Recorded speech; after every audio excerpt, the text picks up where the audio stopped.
Hey guys, Brie'Anne May here. I am a classroom teacher of 10 years, and today I'm sharing my thoughts about lesson planning in general and then integrating technology into lesson plans. So, first, let's start with general lesson planning. I wanted to show you this app as well. It's called Milanote, and I'm just now using it. I just started using it, but I'm really liking it. So, I'm going to put this on presentation mode here. And here we go. So, in my 10 years in the classroom, I've been through many iterations of lesson plans, many different versions of lesson plans. Requirements vary by district and by your building supervisor, but sometimes I've had to use a specific template. Sometimes I've just had to include specific items in my lesson plan. But right now in this district, I only have to provide unit plans, which is really great. I'm very thankful for that because unit plans, going by a unit plan just allows you to modify and adjust if you've heard that before. I wanted to share with you another app that I've used for lesson planning that really helped me in the beginning of my teaching career, and it's called Planboard. So Planboard is a great app for lesson planning. It can be as detailed as you need to be, or as general as you need to be. It keeps track of everything for you. It has a unit view. You can plan your units inside it, and then lesson plans within your units. And then it has a week view and a day view, just like any kind of planner or calendar app. You can download everything as, like, you can put everything in one document, or you can create a separate document per day or per class. It lets you share your lesson plans in various ways.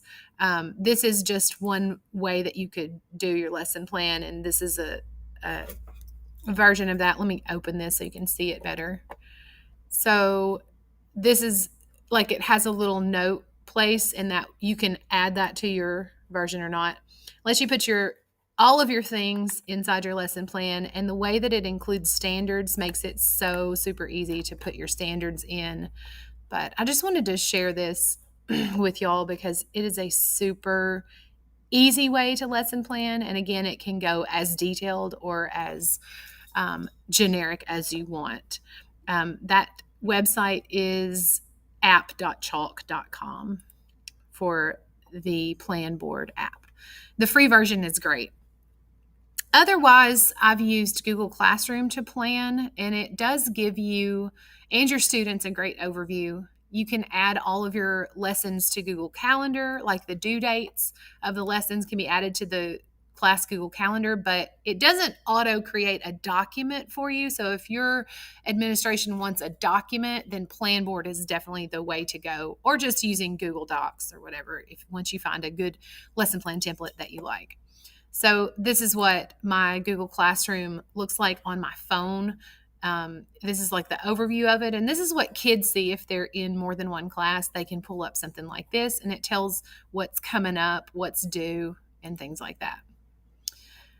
You can also view the calendar, your Google Classroom calendar, and it'll do like this. It'll show you all of your assignments per week, or you can view it per day. These are the considerations that I make when I develop my lesson plans. It says technology rich lesson plans. Almost all of my lesson plans are technology rich. So we've gotten to a point in education where you almost have to include some technology into your lesson plans. But I do it just at base level. I'm including technology in my lesson plan. So things that I do consider, though, are, have the students encountered this technology before? If they haven't, then I will go and find a video tutorial, or I will create a video tutorial for them, or some sort of visual guide to guide them through the steps that it takes to use the technology. So if you're just throwing a technology out to your students and they've never used it before, you have to be sure that you give them the tools that they need to use that technology. Another thing that I consider is how many learning styles will it touch? How many learning styles will it cover? And which learning styles? Hopefully it's more than one. type of learning style. And by learning style, I mean like kinesthetic learners, visual learners, audio learners, those types of learning styles. Another thing that I consider is, will it engage my students? Will it be something that they're interested in doing?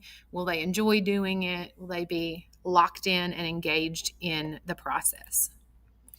Does it meet our standards? This one's pretty easy. Most technology apps or software or programs or websites do meet standards. It just depends on how you incorporate it into your lesson. So, yeah, most classroom technology does meet the standards in some way.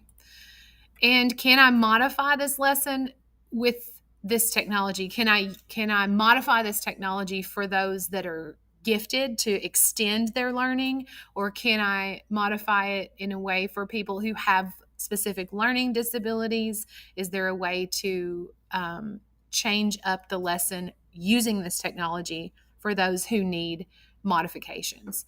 Also, another thing to consider, and this only came pretty recently in my career, is accessibility options for those people who are deaf or blind, for those people who have specific learning disabilities. Is it accessible to those students? So those are the things that I consider when I'm planning technology in my lesson plans.